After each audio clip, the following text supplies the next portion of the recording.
This is Twit. Smartphone sales have finally surpassed feature phone sales. What you say? You feel like maybe you heard that statement repeated right here on Tech News Today previously?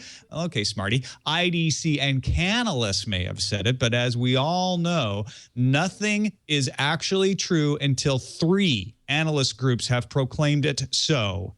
And now the Gartner Group says it, so it's real. As for the winners, these might seem familiar too. Samsung leads worldwide market share, followed by Apple, LG, Lenovo, and ZTE. Android has 79% worldwide share, followed by iOS with 14.2%, then Windows Phone, BlackBerry, and Bata. Microsoft has announced that Windows 8.1 will be arriving on October 17th in the U.S. In fact, the exact release time is 12 a.m. on October 18th in New Zealand, which is 4 a.m. Pacific time, or 7 a.m. Eastern time on October 17th locally. Okay. All right. Well, the free update will begin rolling out across local Windows stores and will be available at retail and on new devices starting on the 18th, depending on your region. So who can read your Gmail? Well, according to a court filing, Google says it is legally allowed to read the emails you receive if you're using Gmail. In a motion to dismiss a class action lawsuit, Google said that a user has no legitimate expectation of privacy and information he voluntarily turns over to third parties. Google is currently in the midst of a class action lawsuit where the plaintiffs allege that Google is illegally intercepting their communications. Google says that people who use web-based email can't be surprised if their email provider processes these messages in the course of delivery. And they're meaning the scanning that puts those ads in there. That's been controversial forever. We're going to talk some more about that. Apple has acquired Matcha.tv, a second-screen TV app that provided an overview of everything available to watch on cable, streaming services, and video stores like iTunes. It also provided a universal viewing queue, recommendation engine, and connection to your social networks. The service shut down in May. Now we think we know why. VentureBeat reports their sources say Apple paid somewhere between $1 and $1.5 million for the company. Everyone's favorite nosy neighbor, the National Security Agency, has lobbied inside the U.S. government to deploy a Star Wars-esque defense for America's computer networks to intercept cyber attacks before they could take down power plants or banks or financial markets.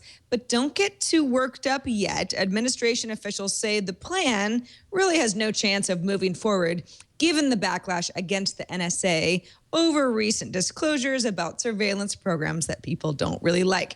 Whew. Thank goodness. They have assured us nothing will pass. We can relax now. Carl Icahn announced over Twitter that he found Apple to be extremely undervalued and now has a large position in Apple. Various reports say that Icahn bought up over $1 billion worth of shares. That's less than 1% of Apple's market cap.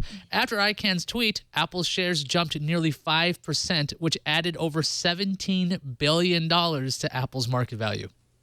Orbotics has launched Sphero 2.0. It is no longer just a robotic ball you control with a smartphone for the entertainment of cats. Sphero 2.0 rolls twice as fast at 7 feet per second top speed and is 3 times as bright. A new user interface lets you level up, getting access to higher speeds as you prove your adeptness at controlling the ball. Pre-orders begin today for $129.99, and in-store availability comes August 31st. The original Sphero will continue to be available for a reduced $109.99. Samsung has announced, this is a good one, the Hennessy SCH W789. What is it? It's a flip phone, available only in the Chinese market, at least for now.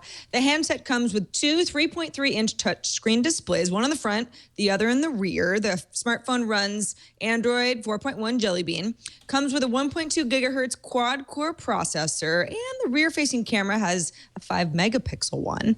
As with most other Samsung smartphones in the Chinese market, Hennessy will come with support for both CDMA and GSM, allowing customers to access any network in the country. Right, but is it VSOP or XO? That's my question. New Zynga CEO Don Matrick shook up the company's management team Tuesday. COO David Koh, CTO Kader Lee, Chief People Officer, not kidding, Colleen McCreary, and Senior Vice President of Games Todd Arnold are all leaving the company.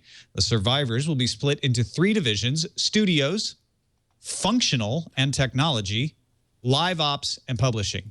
and they'll now have 13 managers. Yes, those are 3 groups. It's kind of weird. The company held an all-hands meeting with its staff Wednesday morning to discuss the changes. Need more functional groups. I like that. Finally. All Things D reports that Facebook is working on a new app for celebrities that would let them monitor Facebook content about them from a mobile device. The app would also allow for a celebrity or their assistant to respond to that Facebook content. Facebook tells All Things D that it is testing these features with a small group of partners and will share more details when it rolls out.